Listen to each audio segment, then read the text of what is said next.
ಹರೇ ಶ್ರೀನಿವಾಸ. ಶ್ರೀ ಗುರುಭ್ಯೋ ನಮಃ. ಪರಮಗುರುಭ್ಯೋ ನಮಃ. ಶ್ರೀಮತ್ ಆನಂದತೀರ್ಥ ಭಗವತ್ಪಾದಾಚಾರ್ಯ ಗುರುಭ್ಯೋ ನಮಃ.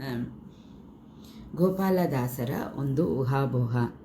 ವಿಶ್ವತೋ ಮುಖ ನೀನೇ, ವಿಶ್ವತೋ ಸಕ್ಷು ನೀನೇ, ವಿಶ್ವತೋ ಬಾಹು ನೀನೇ, ವಿಶ್ವತೋ ಹಸ್ತ ನೀನೇ, ವಿಶ್ವತೋ ಶ್ರವಣ ನೀನೇ, ವಿಶ್ವಾಧಾರಕ ನೀನೇ, ವಿಶ್ವವ್ಯಾಪಕ ಸರ್ವ ವಿಶ್ವಮಯನು ನೀನೇ, ವಿಶ್ವನಾಮಕ ಹರಿಗೋಪಾಲ ವಿಠಲ, ವಿಶ್ವಾಸ ಕೊಡು ನಿನ್ನ ವಿಶ್ವಶರಣದಲ್ಲಿ.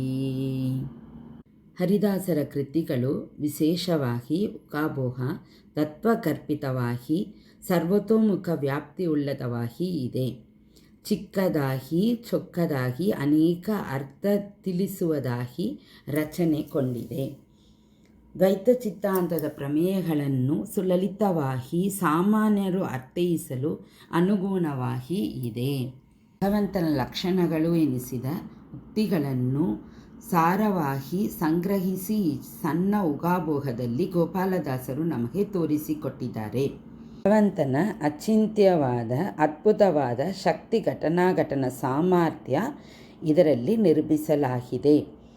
ಭಗವಂತ ನಿಗಮಗೋಚರ, ಸರ್ವವ್ಯಾಪ್ತ, ಸರ್ವನ್ಯಾಮಕನಾಗಿ, ಸ್ವತಂತ್ರನಾಗಿ, ಸ್ವಗತ ಭೇದ ವಿವರ್ಜಿತ, ಅಪೂರಣೀಯನಾಗಿ, ಮಹತೋ ಮಹತನಾಗಿ, ಸರ್ವಜೀವರ ಪ್ರೇರಕನಾಗಿ ಇದ್ದಾನೆ.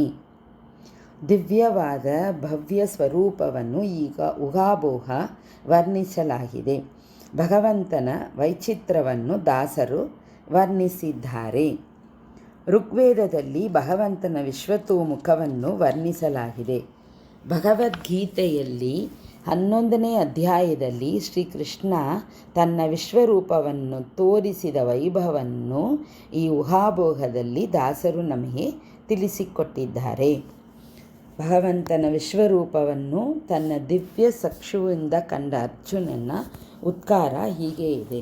ಪ್ರತ್ಯಕ್ಷವಾಗಿ ಕಂಡ ಅರ್ಜುನ ಅನಂತ ಬಾಹು, ವಿಶ್ವಚಕ್ಷು, ಬಹುರೂಪ ಮೊದಲಾದ ಉಳ್ಳ ಭಗವಂತನ ರೂಪವನ್ನು ಕಂಡ.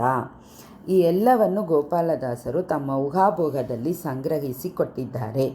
ಶ್ರೀಹರಿಯ ಎಲ್ಲ ರೂಪಗಳು ಅನಾದಿ ಕಾಲದಿಂದಲೂ ಸರ್ವವ್ಯಾಪ್ತ.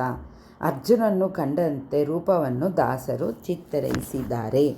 ಸಂಗ್ರಹವಾಗಿ ಸುಲಭವಾಗಿ ಹೇಳುವುದು ಎಂದರೆ ದಾಸರು ಭಗವಂತನನ್ನು ವಿಶ್ವಕ್ಕೆ ಆಶ್ರಯನಾದ ಶ್ರೀಹರಿಯು ಅನಂತ ಮುಖಗಳು ಉಳ್ಳವನು, ಅನಂತ ಚಕ್ಷುಗಳು ಉಳ್ಳವನು, ಅನಂತ ತೋಳುಗಳು ಉಳ್ಳವನು, ಅನಂತ ಕೈಗಳು ಉಳ್ಳವನು, ಅನಂತ ಉದರ ಉಳ್ಳವನಾಗಿ, ವಿಶ್ವಕ್ಕೆ ಚೇಷ್ಟಪ್ರದನಾಗಿ, ಸರ್ವತ್ರ ವ್ಯಾಪಿಸಿ ಬ್ರಹ್ಮಾಂಡದಲ್ಲಿ ಓತಪ್ರೋತನಾಗಿ ತುಂಬಿಕೊಂಡಿರುವ, ವಿಶ್ವನಾಮಕನಾದ ವಿಶ್ವಶಬ್ದ ವ್ಯಾಚ್ಯನಾಗಿ ಇರುವ ಇಂಥ ಅದ್ಭುತ ರೂಪವ ಶ್ರೀಹರಿಯಲ್ಲಿ ನಿರಂತರ ರಕ್ಷಣೆಯನ್ನು ಕೊಡೆಂದು ಬೇಡುವರು.